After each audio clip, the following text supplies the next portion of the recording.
What's up, YouTube? We got a long one today, but I think it's worth it. It is with the former head of MSHA, the Mine Safety and Health Administration. His name is Joe Main. He served in that position under Barack Obama throughout, I think, his entire presidency. And he has a lot of insight to offer on the most recent cuts at the agency known as NIOSH. It is an agency that is responsible for researching and providing solutions for mine safety. It is an agency that has suffered a ton of cuts under the most recent, I guess, bloodletting under HHS and RFK and these Doge cuts or whatever you want to call them. So it's really interesting. I think he talks quite a bit about what that means, the background of NIOSH, those types of things. So I'm not going to talk too much right now about it. I'm just going to let him explain it because he obviously does a better job than I do. And rather than ramble on, I will jump right to the interview. So I can get started. I've been talking to former Secretary of MSHA, Chris Williamson, who put me in touch with you. And I would love to draw on your expertise today with talking about how some of these cuts at the federal level are affecting mine safety in general. And so I've been reading up about some of these cuts, how they're affecting implementation of different rules, but particularly the cuts at the Federal Institute of NIOSH and how those are really going to be affecting federal mine safety. Because that's an area that I'm less familiar with, and I know that it requires a lot of nuance to talk about it. So I would love to start there and get your thoughts on what that means. But first, to kind of talk to you about what is NIOSH, what they do, and then what these cuts at the federal level that were done by RFK at HHS, what those mean for mine safety in general. Big time. I've been dealing with NIOSH for decades. I started out working the mines when I was 18 and started representing miners when I became 19 years old. And so and I did that, worked on health and safety pretty much all of my life, since I went to work in the mines. And I have a lot of interaction with NIOSH, with MSHA, since the very early days, and mostly starting back in the 1970s when I went to work actually in the safety department of the mine workers. The value of NIOSH can best be described in the number of people that went to work in the mining industry. And just talking about the mining sector now, it basically influences the health and safety of the entire universe of workers in the United States. But just speaking generally from the standpoint of the mining sector, there are so many miners alive today as a direct result of the work that NIOSH has done over the years. And it's in two segments. The Morgantown facilities basically deal with the health side of miners, health in terms of the work that they do. And the Pittsburgh Spokane operations deal with the safety side, but also a lot of health issues too. And I can get into that of how it's been critical in the overall history of the mining industry. If you go back to 1910, U.S. Bureau of Mines was created for the purpose of, researching and finding solutions to things that were injuring and killing miners. And back in those days, I mean, miners were dying in the thousands in the mining industry. So the U.S. Bureau of Mines was the prior agency of which we now have the NIOSH Mining Research Program from. It's a remnants of it. Just a bit of history. In 1995, Congress, led by Newt Gingrich, went after, cutting government. Top agency on the list of all lists in in the U.S. government was the U.S. Bureau of Mines, which Really? was responsible for mining research. Yes, and I led an effort to save the mine health and safety research branch of that, which we were successful, but fighting a lot of upwinds to actually save the agency, which is now the Pittsburgh Research Center and a Spokane Research Center. That's all that's left of the original U.S. Bureau of Mines, and those were the two I targeted to save because Spokane pretty well took a Western metallurgical mining, safety issues in the mineral side in the East Pittsburgh facility was primarily focused on the coal mining sector, is the way things worked out.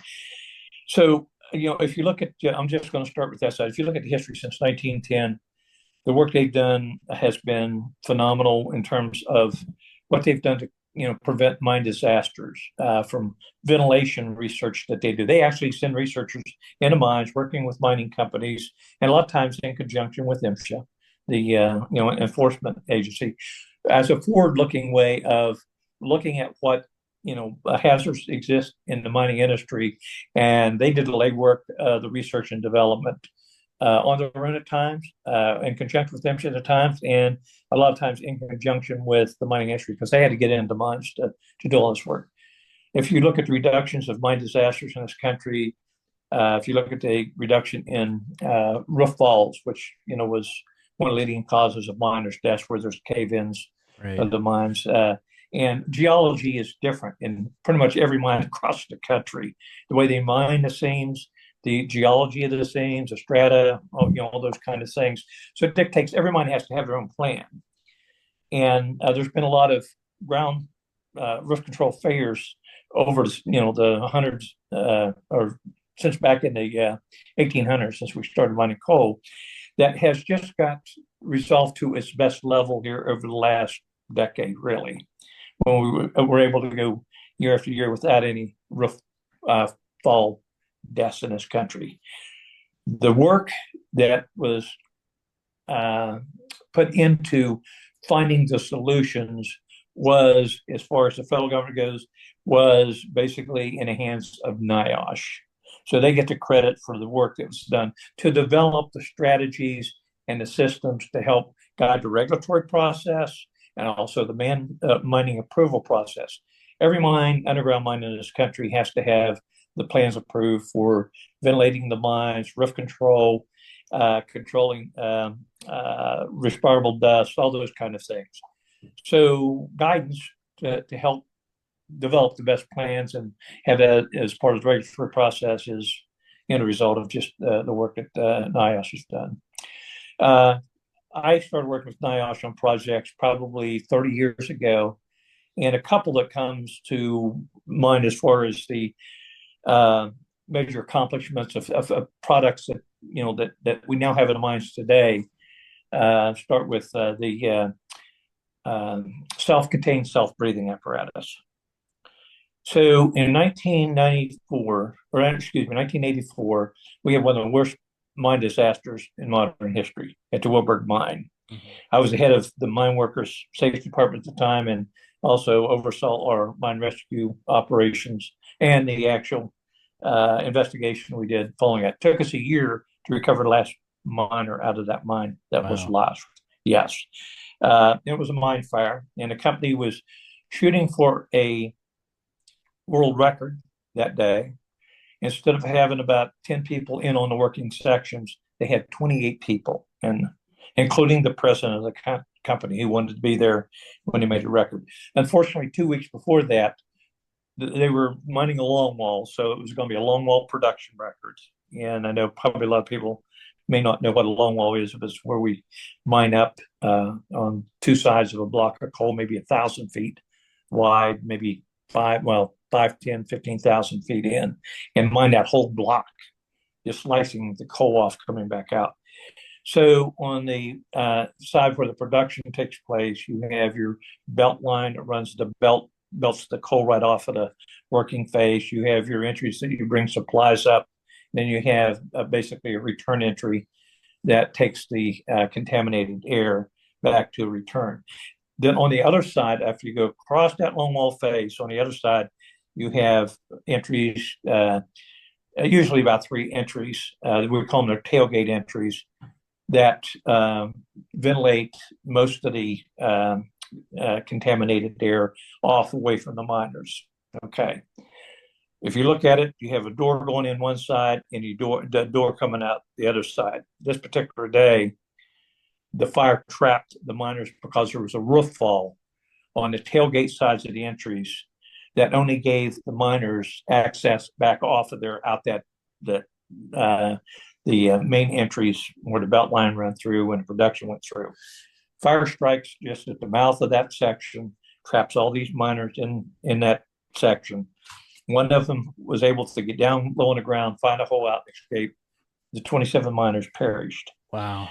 So when we got in, we found, I'm just telling you a story how this ties in with the work of NIOSH. Yeah, of course. So when we went in and did the body recovery, well, we had to seal the mine after 5 days. It was the day before Christmas Eve, and I'll never forget the meeting I had with the families to let them know that, there's 27 families involved, to let them know that we had to seal the mine. It got too dangerous for rescue operations to go.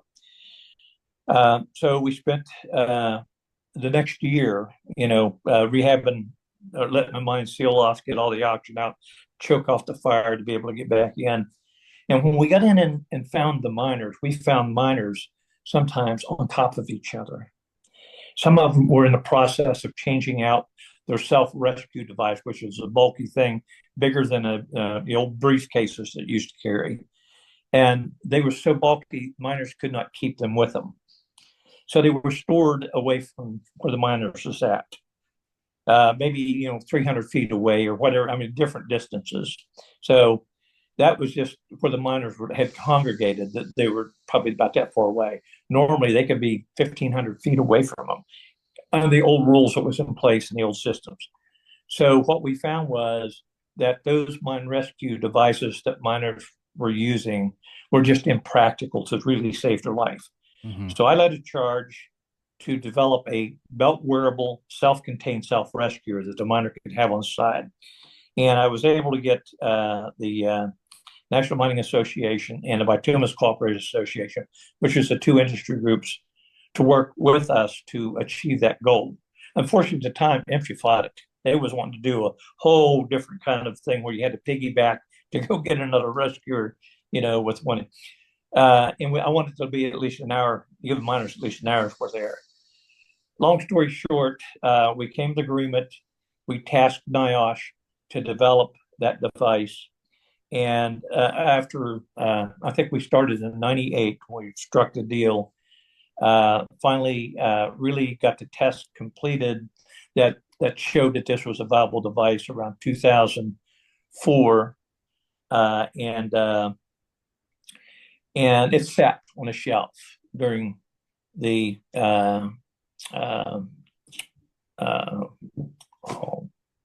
prior administration for Obama, the Bush administration. Yes, I came in as assistant secretary in October.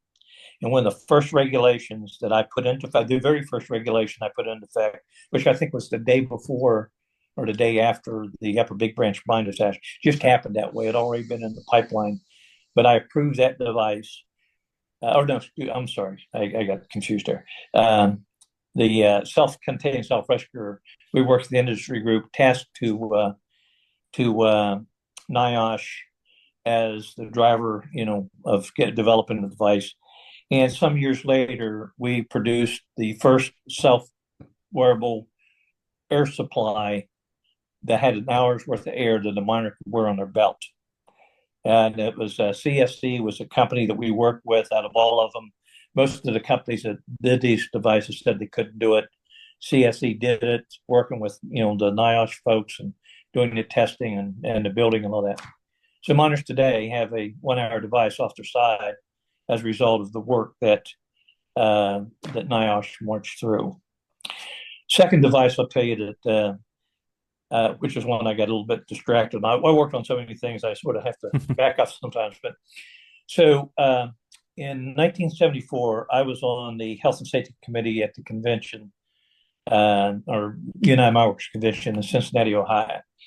And back in the 70s, dust rod, miner black lung was a big issue. And this miner got up out of the crowd and said, what we need is a black box. And we're saying, what the heck you talk about black? Like they have on airplanes that can record this dust all the time.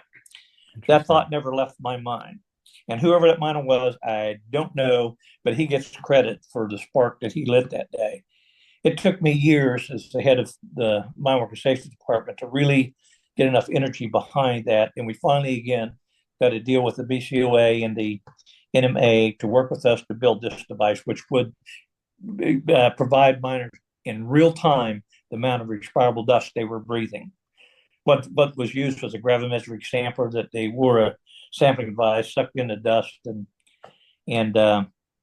it's sent off to the lab. 2 weeks later, they send back the results, like a blood test, but longer wait time. And so, what was a miner doing that day? What all that stuff gets lost in history. And so, in the effort to get this built, we needed a neutral body that would really marshal through. And guess who it was? It was our NIOSH friends in Pittsburgh that worked through all the research that led to the building of the device that a miner could in real time look down and see how much they were breathing of respirable coal dust to prevent black lung. Wow. They said they have it today. So that was the first regulation. When I got in, it sat on the shelf. The Bush administration didn't do anything with it after we did all this research. But in April of 2010, I issued regulation approving that as a device. And in 2014, I was able to issue the regulations that now has that that belt wearable dust, what we call the CPDM dust device that measures in real time, spits out, a print or a readout of the amount of dust and averaged over the shift. So miners have that today. It wasn't for NIOSH, none of those things would be available for miners today. So when I tell you, the kind of things they've done to save lives, it's unmeasurable how many miners are protected these days if they get caught in a fire explosion. And a number of them have, and them self-rescuers got them out of the mines. Black lung. We have a silica issue that's in the mix that needs to get fixed right now. And I was working on that, but time ran out for my term and was able to get it completed. But and ventilation issues. Mine ventilation is critical to make sure that methane doesn't build up to explosive levels. And when you look at the way coal mines are designed, that's the reason they have to be checked constantly, just to make sure all the controls in place to flush out and dilute all the gases that's released from the coal seam and to properly ventilate them. And as new mining systems come online, it poses different problems about how you control that methane with how you mine. The mining equipment, the different mining shears that come, that shears the coal, continuous miner machines that cut where they use continuous mining face. All those have to be assessed about how you control the dust, how you control the methane, to have good plans in place. Correct me if I'm wrong, but Upper Big Branch, the key issue there that caused the disaster was a ventilation issue, right? So it was that was the last major disaster, and I've had a number of them in my life. That's the last major one that I was directly involved with, and actually, it was the last mine disaster in the United States, and there's a reason for that too, which I can explain later. But yes, it was the shearing machine. The bits that strike the coal and break up the coal also strike rock, because these mines have like top and bottom seams of rock, and middleman seams where there's a seam of rock in between. So you can imagine these drums spinning with these bits on them.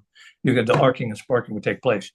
So basically, what you have spray systems set up that are engineered that flows both water and air in to dilute down the spark so that it doesn't cause ignition. So if you do encounter a methane pocket, which is possible, the way coal is, that you need to have those in place. Well, this didn't. The bits were broke off, and the other thing that happened was there was a lot of coal dust based on the analysis that we did in our investigation. There was a lot of coal dust that had not been properly diluted down to where, with rock dusting, to where it wouldn't be combustible when, suspended in the mine air. So what happens with a methane explosion the blast, will stir up dust immensely, everything around it, the forces, including coal dust. And if you get enough combustible coal dust in the air, it'll explode. Which that was part of the mass forces that came off of that mine. So all this is critical. I mean, a mine is an engineering feat, to say the least, which means that you have to have precise controls, understandings of the conditions you have, and measures in place. And it differs from mine to mine because, like I say, geology, mining systems that's used, equipment that's used, and the forerunner of figuring this out as these smooth mining systems on has been a lot the researchers at Pittsburgh. Yeah. And I could go into detail. I mean, I'll give you a couple of clear examples. That's going to be lost. Okay. The research on diesel, we have, NIOSH has done a lot of work on helping to find cleaner diesel engines that's used in underground mines, both coal mines, metal on metal mines. The work that they do on just a whole raft of different kind of ventilation issues and ground control issues. But a lot of the equipment that goes into mines has to be designed in a way that won't prevent or will not cause a spark. So for people's understanding, what does it take to set off a mine explosion? If you take your feet and rub it back and forth on a carpet, the static electricity is enough to cause a spark. That's how finite the methane gas is when it comes to any kind of ignition source. So everything used up at the coal faces has to be completely sealed as we call it permissible equipment, so that no sparks can get out to cause an explosion. So many things. On the health side, I've worked extensively. Well, the other thing I will say is that at NIOSH, we almost lost it in '95. It was a heck of a fight to save it back then. And it was because of ignorance of what the agency did. It was out to cut a government program. They weren't out to understand what the ramifications of that was. And I see a lot of that happening right now. Yeah. With NIOSH, the Morgantown NIOSH facility has been my go-to both at the mine workers and at MSHA for really solving, some of the thorny issues, getting a better understanding when it comes to basic health risk, and particularly at the top of those lists is, pneumoconiosis and silicosis, which, as evidenced by the cases that have been out there, we had not yet thought about getting those under control. And they did a lot of lay work. As a matter of fact, I think it was in about 2001, I helped set up the Miners' Choice Program in NIOSH. It used to be in MSHA. We were able to get funding. And what the Miners' Choice Program is the NIOSH folks go out into the coal communities and set up their chest x-ray program to give miners free chest x-rays to determine, whether or not the miners are, contracting black lung silicosis. And this gives miners an advantage to understand, the health risks that they're in. There's a lot of complexities to this whole black lung issue. Like some state laws require miners to like I think Kentucky, it's either 1 or 2 years once you become aware of a health-related issue, or an injury, illness, to get compensation at the end of the day. If it gets there, you have to report that within 2 years. Oh, yeah. I don't know if you've heard of the reporter Chris Hamby. We had him on our show a couple years ago. He's been doing a lot of reporting, very in-depth reporting in Central Appalachia about it. Yeah, it's a corrupt system. So miners are scared to death. So there's provision under the Mine Act for miners to get the free X-rays through the employer. Well, you take miners and that have no union or protection, that work in like the non-union coal fields of Kentucky, Southern West Virginia, and elsewhere. And I work with these miners. My big education comes from a bunch of miners. in this country. Smartest people there is about what's going on in the mines. 100%. But scared to report that or let the company know because they're afraid to get rid of them. Yeah. And because of the liability of coal companies, even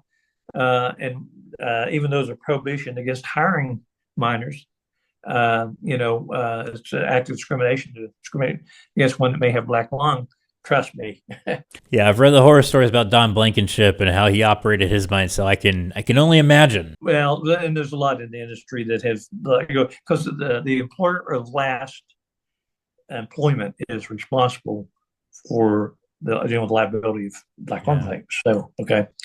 In any event, so we set up this Miner's Choice program, first under MSHA, and then whenever the Bush administration came on, it was not a priority for them. They were shutting the program down. I went to Capitol Hill, and we had a senator who had appropriations that really cared for the miners. His name was Arnold Specter, come out of Eastern Pennsylvania. Mm-hmm. And I had worked with this staff for years and was able to save that program and move it over to NIOSH. And that was, like I say, I think it was around 2001, somewhere that area. And they've done a remarkable they have scoured the country. They set up all these x-ray programs for miners where they can get a free chest x-ray without going through the employer, and at least themselves know what risk that they've placed themselves in and not. That's gone as far as I've understood. And that is for if you care about miners and you know the extent of the horrific damage that black lung and silicosis have done to our nation's miners, you would say that's one thing we cannot let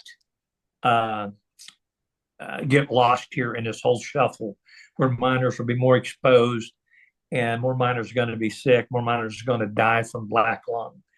You eliminate that program that's been a lifeline for a lot of miners. You've eliminated their ability to get what they see as a confidential and safe chest x-ray to monitor their health. The work that NIOSH has done to assess the data coming in about where the black lung is, more rampant and be able to know where to target areas. Because they hold the surveillance of all the black lung chest x-rays that employers do. They manage that. I don't know what's going to happen to that program too. Being out trying to help find solutions and provide assistance to these miners who have black lung, that is going to be such a loss to the sick amongst us and those that are going to get sick amongst us from this disease. It's ludicrous what's happening here. And I go back to, I saw the same thing happen, back in 95 when they said, we're getting rid of the U.S. Bureau of Mines. We don't need that. What they may not have needed, but miners sure as hell needed it, for their livelihood, for their life. And the same thing that's, this happening here, this just, cut the agencies, don't worry about what, who's the losers here. And for an administration that claims they're out to help miners, yeah, they want miners to work, to do the work that the coal companies want done. Right. But they don't want to take care of the miners' health and safety at the end of the day. It is a castaway issue that by their own actions they don't care about. They've proved that. There's another thing that, just a little bit on MSHA, that it ties back to Upper Big Branch. So in 2006, there was 3 major mine disasters in the United States at the Darby mine and Kentucky, and the Alma mine and the Sago mine. Yeah. Okay. And in the aftermath of all of the investigations and cruising through what happened here, Ken Ward gets credit for this. Ken found out that the agency was totally understaffed, big time. And through the years of the Bush administration, they just let staff dwindle, and to the point that they were, completely understaffed. Senator Burt at the time, head of appropriations, put a fix in the problem. And I think, they appropriated money for, I forget how many, but I think in that one batch, there's like 170 new inspectors came on board. That was in the after Wow. effects of 2006. So, you figure the hiring process and getting the folks on board. Well, what happened? I took over the agency in October of 2009. And while I'd agreed with the president to do the job, one thing I didn't realize, even though I had dealt with this agency all my life, because I had left the mine workers and I was doing consulting work, training work, mine rescue, setting up a mine rescue facility in Southwest PA. And I sort of lost track of what all was going on in MSHA. When they brought me the briefing book, and I was sitting there waiting to get confirmed by the U.S. Senate, and it showed that at least half of the enforcement staff in MSHA had 2 years or less experience. Wow. I grew up with inspectors out inspecting mines, doing investigations, 10, 15, 20-year veterans.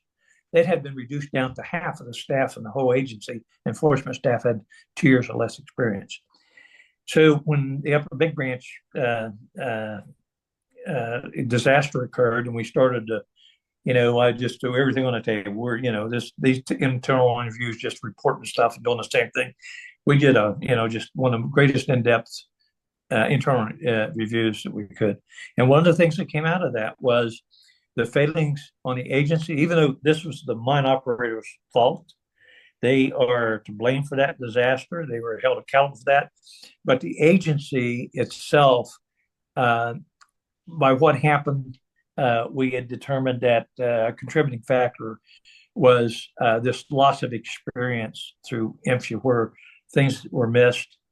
You didn't have the competency in the agency because all the talent had been drained out of it. And it was a lot of new greenhorns, so to speak. We had journeymen. So for the first 2 years, you're a journeyman until you get your authorized rep card. And this for recent. It takes about 5 years to really get an inspector up to, where they're, like fully experienced enough to go from mine to mine because all the differences that exist.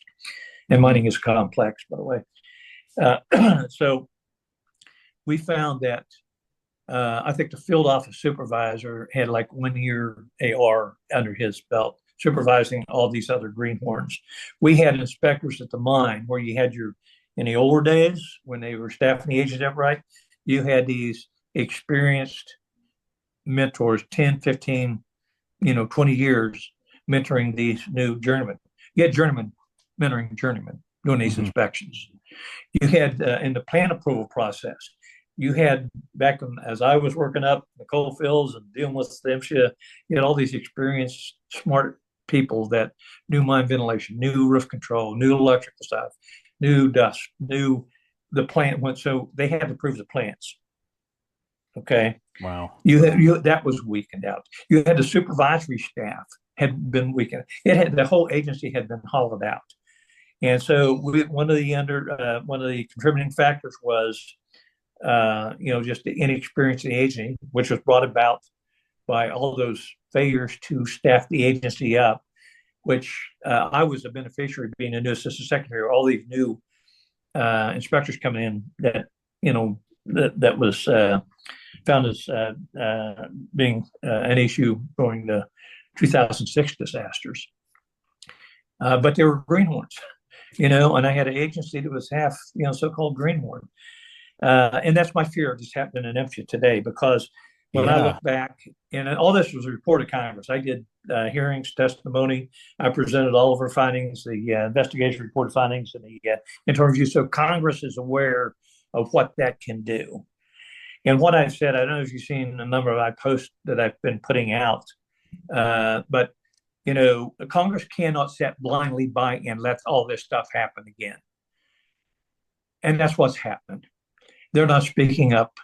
They're not speaking up for NIOSH. They're not speaking up for MSHA. They're not speaking up for their constituents that are going to be the ones that's going to be directly impacted by all these cuts. And so, I think that if the Congress sits there again on blindly, turning a blind eye to all this.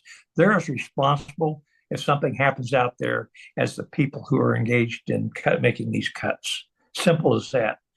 And I just urge the folks in the mining communities and folks that care about this to be leaning on their congressional representatives, their senators, their Congress men and women to get off their duff and start speaking up to make sure these miners are protected, because there's going to be a huge loss here, an irreplaceable loss from both the NIOSH side and that takes care of the research that's necessary to stay ahead of all these progressive issues and MSHA. So one of the things that happened is we put a lot of measures in place. I did a lot of mine rescue, did a lot of investigations. When I got to MSHA, I'd done 30 years of this stuff. I had a good appreciation of all of this, and there's a reality that I had that if you keep doing the same things again, you're going to get the same results. We did a lot of major overhauling. There was a law that was put on the books in 1977 that called for the federal agency to take action against those mines that exhibit a pattern of violations, of the serious violations, and allowed the agency to step in and put a closure order on every violation that was serious in a mine to get the operator's attention. Had never been effectively used. So there's never a mine that was ever put on a pattern until I started in 2010, and we really put together a plan to. I had a data crew that was just amazing, and I'm a data geek anyway. I just if you look at the data, it's going to tell you just like look at your blood, your test results, your blood work. Yeah. And so I had a crew put together that they assessed every part of the mining body, and one of them was just trying to figure out what dynamics led. I said, go back and look at all the other disasters. Tell me what the triggers was. Let's build a system that identifies those. And we built two programs off of that. One was the pattern violation program, and the other was the impact inspection, what I call the blitz inspection. So we saw any of these mines start to get out of control. We were in, and those programs are still in place today. We changed the rules on how we sample for coal mine dust, that's the explosive dust, to cut out these mining explosions and to make sure that we were neutering that rock dust as we mined, which we were missing. And we found that just because of the way we did some sampling that just didn't catch all the parts of the mine, which was right out by the Upper Big Branch where the explosion occurred. We redid a regulation on that tightened up all the rules, put some onus on the operators for themselves to do a better, job of examining those. And the other thing is, there's this view that operators are responsible for doing what we call fire bossing or pre-shift examinations. Go and check the workplaces before the miners go into them to, find and fix the hazard. There was a view in the mining industry and in the agency itself, well, they just look at hazards, what they think are hazards. They don't have to look at the regulations. The laws are supposed to be, complying with every day. So I put together, we took a look at the historical findings of what's causing the deaths and the disasters in the country. And we piled those things into what now mine operators had to check for when they go into mines, those specific regulatory types of violations. That went into effect, I think, in 2012. So we put a lot of measures in to stop, the key thing was stopping these mine disasters. That was just it destroys communities when they hit the families, not only the miners' lives. And I'm going to knock on wood, but 2010, but if these things aren't enforced, and if you don't have the staff there that knows what to be looking for when they go into mines, and I'm talking about the greenhorns takes time. It's not their fault. They're getting trained up, but a lot of the conditions are different from mine to mines.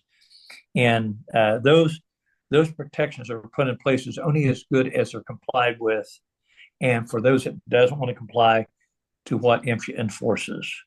And for people say, what do we need MSHA for? I just say, go look at all the violations that MSHA issued like in 2024 and just think, what if MSHA hadn't been there to find and force the company to fix those? What would have happened? And if you didn't have people in there that really are experienced enough to make sure they were doing quality inspections, to find and fix things, what would have happened to those miners? That's what we're heading for. It's scary because they're deliberately creating the conditions for something like Upper Big Branch to happen again. And these conditions are avoidable. They're entirely avoidable, but they're creating those conditions again through this type of negligence. And it's really shameful and it's scary to see. It's frustrating too.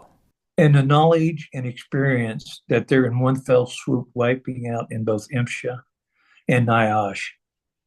Anyway, it's just outrageous what they're doing and how they're putting all these miners at risk in this country by what they're doing. Yeah. And I don't think a lot of people really understand the whole dynamics of, the value of MSHA. And a lot of people do, but I don't think enough does, to the point that they're getting riled up about it, and they need to get riled up about it. And for those who think, hey, we got mine safety days, everything. No, they're not. You have people that operate these mines in this country that really look out for their miners. You have people that enter this, their first priority is making money. Yep. The miners, it's like, well, if it don't cost us too much to do that, and they're human beings. And history. I mean, you go into a lot of different enterprises in this country, and you'll find that some people really do care about their people and really make sure they're doing things right. And what I tell the industry, us having a good law that we fairly enforce across the books helps you, okay, because it levels the playing field. Because what we found is these mines, and I did personally I've done, been involved in mining, looking at mine disasters and mining accidents all over the world.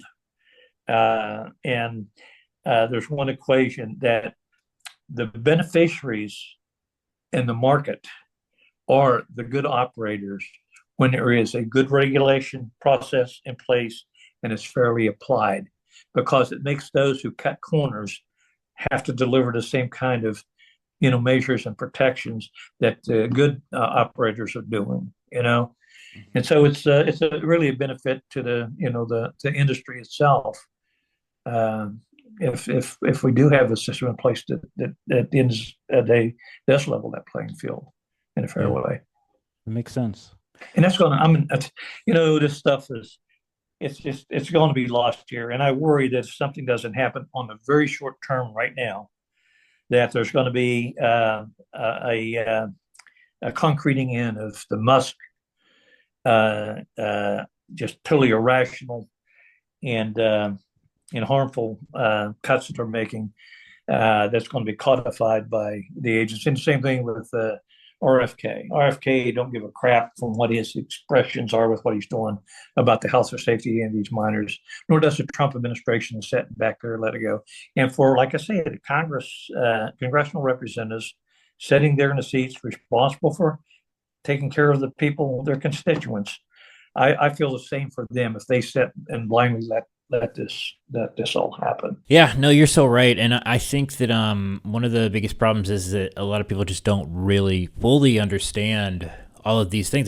Most people just don't have time to understand it. And so that's why I appreciate you taking the time today to talk through this, talk through what NIOSH does, what these cuts really mean, because, without somebody like you with your expertise talking through this, people even like me who are way more dialed into this than the average person, don't understand these things. And that's how bad actors in government get away with this kind of stuff. So I really appreciate you taking the time walking through this and really in detail explaining like what NIOSH does and what these cuts really mean in practical terms to the miners that are going into these mines every day.